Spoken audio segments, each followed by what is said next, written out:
ಅವ್ವ ಕಣ್ಣೀರ ಕೋಡಿ ಹರಿಸೈತೆ ಪದ್ಮವ್ವ ನಿನ್ನ ಅಂತಿಮ ಯಾತ್ರೆಯ ನಡೆಸೈತೆ.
ಗಣರಾಜ್ಯೋತ್ಸವದ ಕುರಿತು ಒಂದೆರಡು ಮಾತನಾಡಲು ಬಯಸುತ್ತೇನೆ.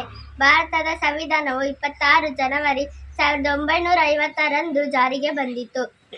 ಹೀಗಾಗಿ 1947ರಲ್ಲಿ ಬ್ರಿಟಿಷರಿಂದ ಸ್ವಾತಂತ್ರ್ಯ ಪಡೆದ ನಂತರ ರಾಷ್ಟ್ರವನ್ನು ಅಧಿಪತ್ಯದಿಂದ ಗಣರಾಜ್ಯವನ್ನಾಗಿ ಪರಿವರ್ತಿಸಿತು.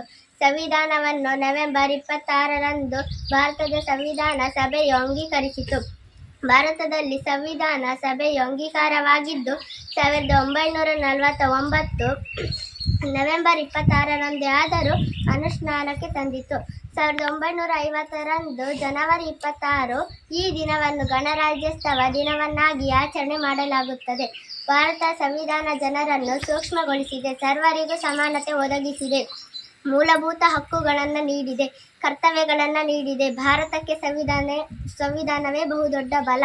ನಮ್ಮ ಸಂವಿಧಾನ ನಮ್ಮೆಲ್ಲರನ್ನು ರಕ್ಷಿಸುವ ಬಹುದೊಡ್ಡ ಗ್ರಂಥ ಎಂದು ಹೇಳುತ್ತಾ ನನ್ನ ಮಾತುಗಳನ್ನು ಮುಗಿಸುತ್ತೇನೆ. ಜೈ ಹಿಂದ್, ಜೈ ಭಾರತ ಮಾತೆ. ವಿಡಿಯೋ ನೋಡಿದ್ದಕ್ಕೆ ಧನ್ಯವಾದಗಳು. ಮುಂದಿನ ವಿಡಿಯೋದಲ್ಲಿ ಸಿಗೋಣ. ಕ್ಷಣ ಕ್ಷಣದ ಸುದ್ದಿಗಾಗಿ ವೀಕ್ಷಿಸಿ ನ್ಯೂಸ್ ಕರ್ನಾಟಕ, ಸದಾ ನಿಮ್ಮ ಜೊತೆ.